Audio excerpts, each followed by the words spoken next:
প্রত্যয় বিশ্বাসকে আমি অনুরোধ করছি প্রেজেন্টেশন করার জন্য।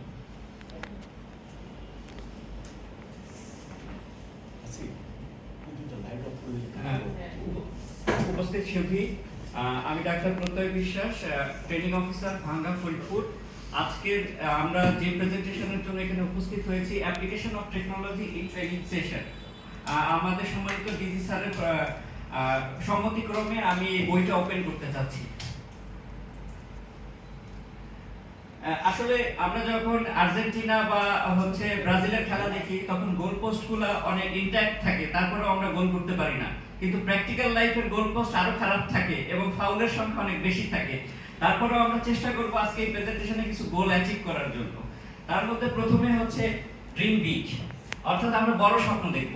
তারপরে হচ্ছে এই স্বপ্নটা দেখার ফলে আমাদের কি বেনিফিটস পাওয়া যাবে, এবং এই বেনিফিটস এবং এই ড্রিম নিতে গিয়ে আমরা কি কি হার্ডেলসের সম্মুখীন হব, এবং আমরা এক্সিস্টিং কোথায় আছি সেটা আমরা দেখব।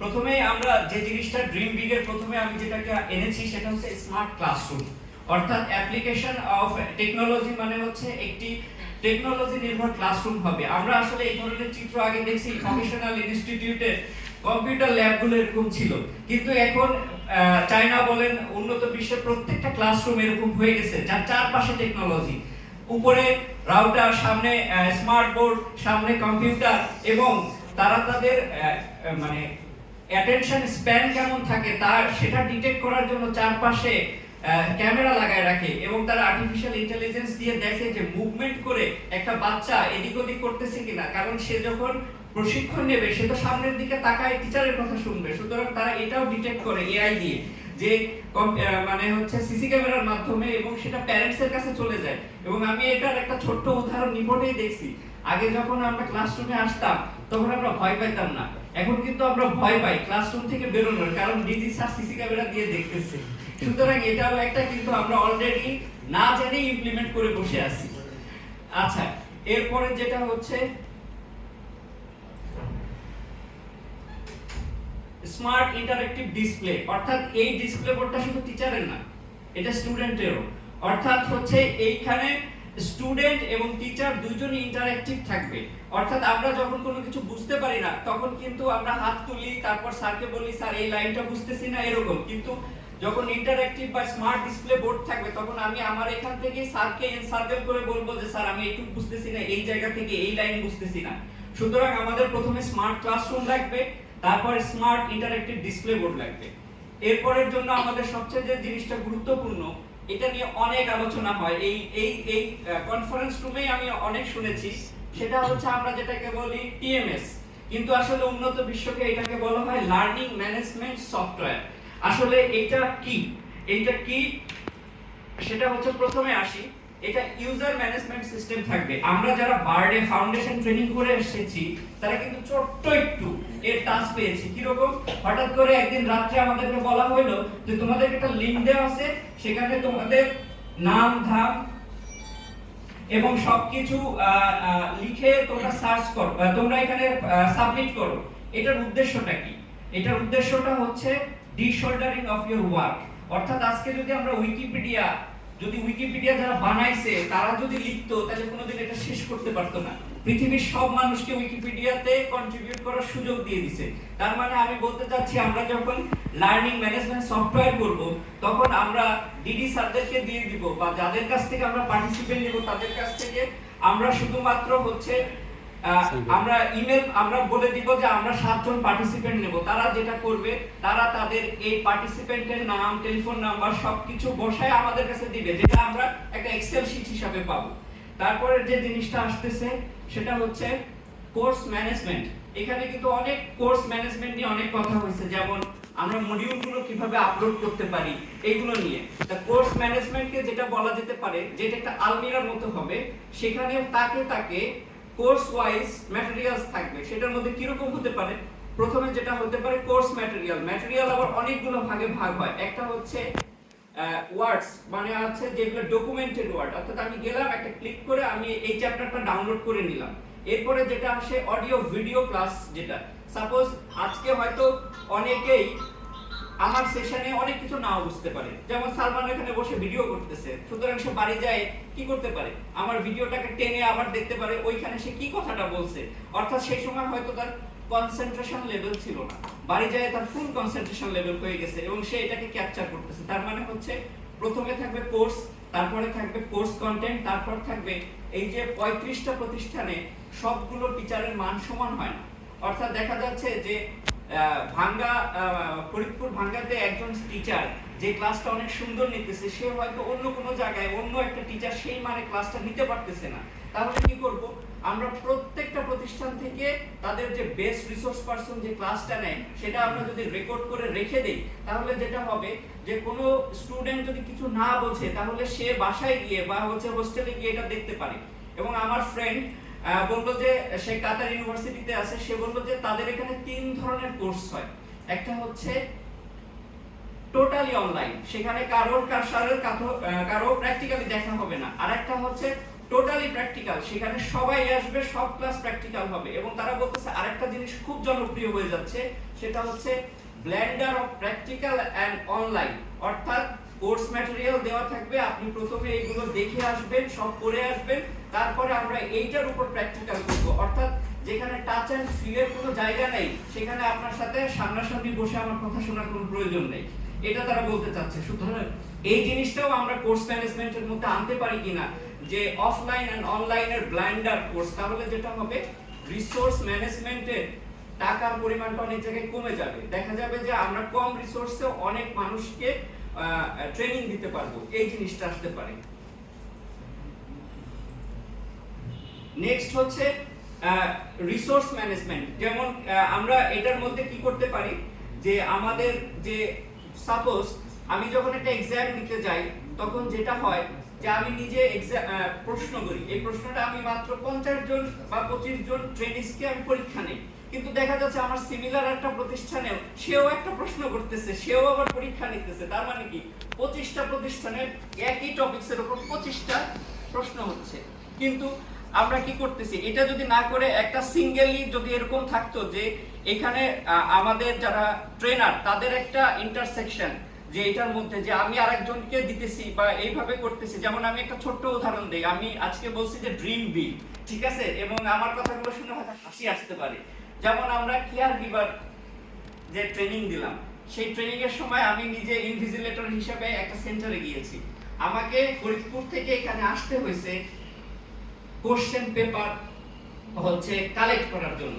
যদি স্যার আমি যদি একটু মানে ফিউচারিস্টিক চিন্তা করি, আমরা কেউ আসবো না, সবারই ট্রেনিং সেন্টারে একটা ল্যাপটপ থাকবে, একটা প্রিন্টার থাকবে। Sir Gazi sir, DD sir just হচ্ছে 9টার সময় পরীক্ষা, 9টা 15 মিনিট আগে সব স্টুডেন্ট চলে আসছে, টিচারও চলে আসছে, শুধুমাত্র সে একটা মেইল করবে 35টা প্রতিষ্ঠানকে, আমি জাস্ট একটা ক্লিক করে 25টা করে হচ্ছে যে প্রিন্ট দিব। গরম প্রশ্নে পরীক্ষার্থীরা পরীক্ষা দেবে। তার মানে হচ্ছে আমার যে একটা দিন নষ্ট হয়েছিল, গাড়ি ভাড়া নষ্ট হয়েছিল, টাইম এনার্জি নষ্ট হয়েছিল, কিছুই দরকার ছিল না।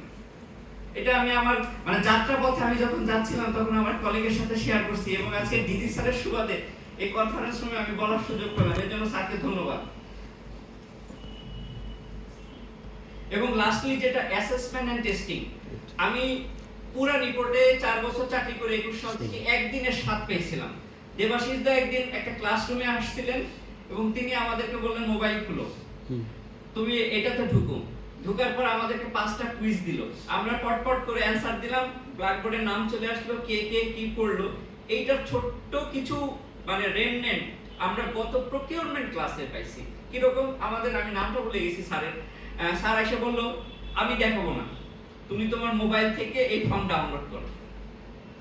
তার মানে কি, উনি যদি নিজে করতো তাহলে আমরা কিন্তু শিখতাম না কোথায় যায় এটা ডাউনলোড করতে হবে।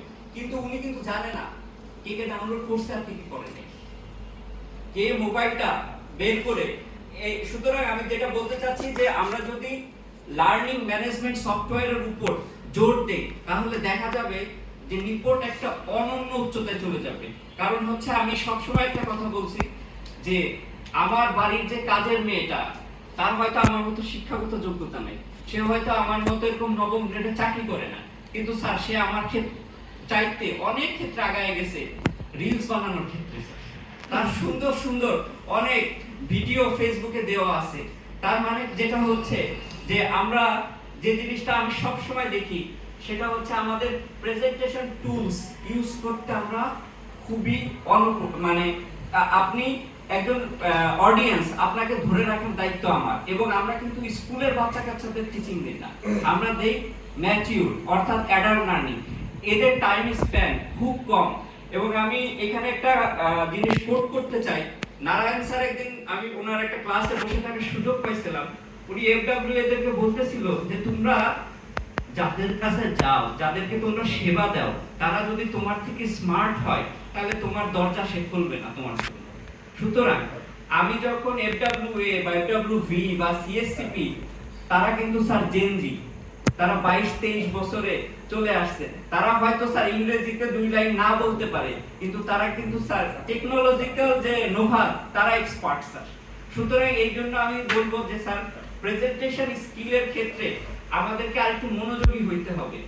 মানে কিভাবে অডিয়েন্স, এবং আমরা সেগ্রিগেটেড মানে ভাবে না করে আমরা ইউনাইটেডলি করব। অর্থাৎ একটা প্রেজেন্টেশন একটা সেন্টারই বানাবে। অর্থাৎ 35টা সেন্টার যদি একটা একটা করে সেন্টার বানায়, মানে প্রেজেন্টেশন বানায়, তাহলে কিন্তু আমার 35টা প্রেজেন্টেশন হয়। তার মানে আমার একা আমি প্রত্যেক বিশ্বাস ভাঙ্গাতে বসে 35টা আনকোয়ালিফাইড প্রেজেন্টেশন না বানায় একটা কোয়ালিফাইড প্রেজেন্টেশন আমি বানাবো, যেটা আমি আমার পার্শ্ববর্তী ট্রেনিং সেন্টারগুলোকে শেয়ার করব। এটা হচ্ছে আমার কথা। আচ্ছা, থ্যাংক ইউ। এরপরে হচ্ছে যে লাস্টলি আমি আসলে কি চাই, আজ থেকে 10 বছর পরে হয়তো আমি দেখব যে এই রিপোর্টের সবাই এরকম গ্লাস না পরে এই ধরনের গ্লাস পরে বসে আছে। আমরা কিন্তু এটা পাই যখন বসুন্ধরাতে আমরা কি যাই, 3D মুভি দেখতে যাই। আমরা কিন্তু মুভিটাকে এনজয় করার জন্য গ্লাসটা পরে বসে থাকি। সুতরাং যখন আমরা এই পর্যন্ত চলে যেতে চাই।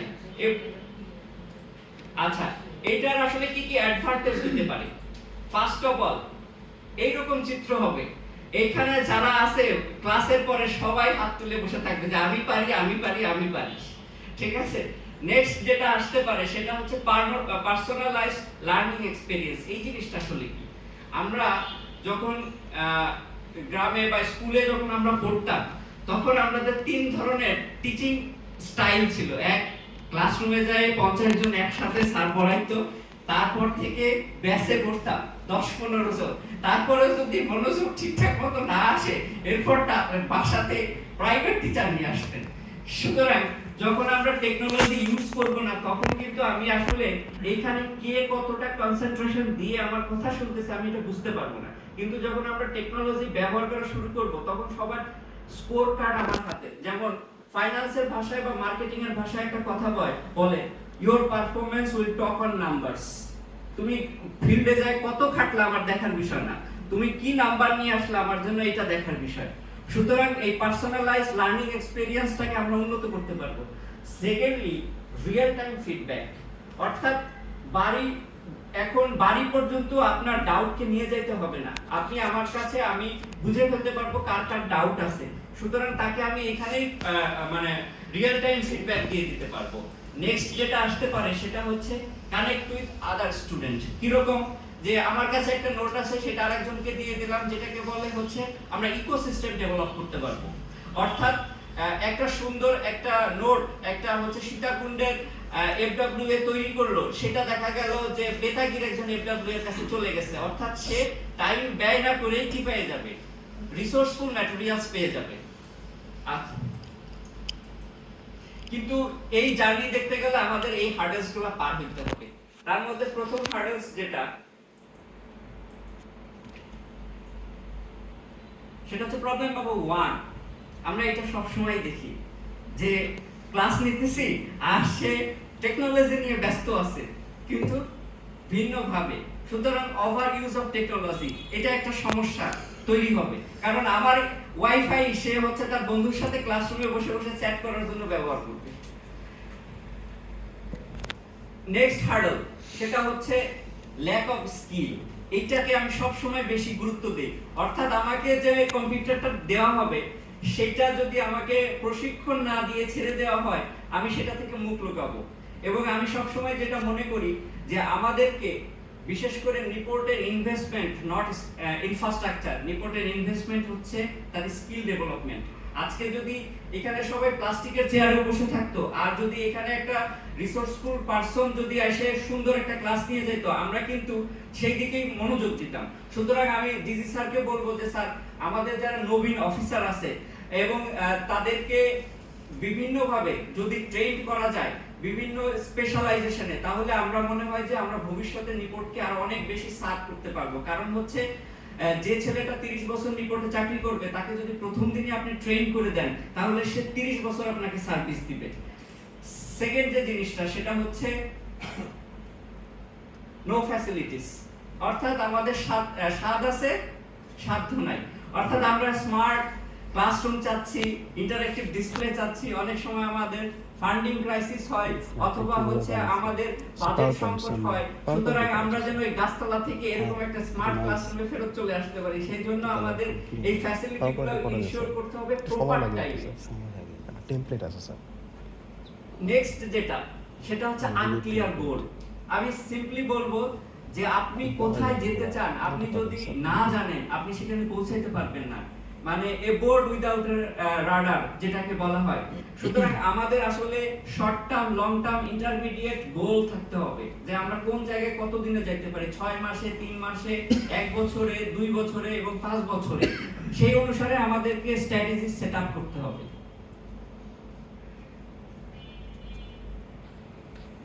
এবং আমরা কোথায় আছি, আমরা কিন্তু খুব দূরে নাই, আমরা মাঝামাঝি একটা জায়গায় আছি। আমাদের প্রতিষ্ঠানগুলো সেমি অটো লোডেড, অর্থাৎ পুরোপুরি না কিন্তু আবার মানে ব্যাক যুগেও না। আমাদের DG sir regional training centre ভাঙ্গাতে ঘুরতে গিয়েছিলেন এবং তিনি সেখানে এসে দেখেছেন যে আমাদের কি কি ফ্যাসিলিটি আছে।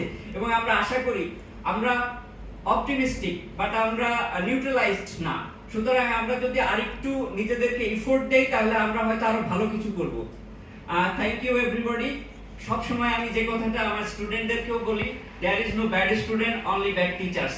আমার বাচ্চাটা যখন মানে প্রথম স্কুল ক্লাসরুমে বসছিল, তখন তার পাশের স্টুডেন্টের সাথেও তাদের দুইজনের মাইলেজ ছিল 0। এই টিচারের অ্যাক্টিভিটির কারণে কারণ মাইলেজ 100 হয়ে গেছে আর আমার ছেলের মাইলেজ হয়ে গেছে 50। ঠিক আছে? সুতরাং আমি বলবো স্টুডেন্টরা কখনো ব্যাড না, অনলি ব্যাড টিচার্স। তারা তাদেরকে শিক্ষা দিতে পারে না, তাই তারা শেখে নাই। Thank you everybody.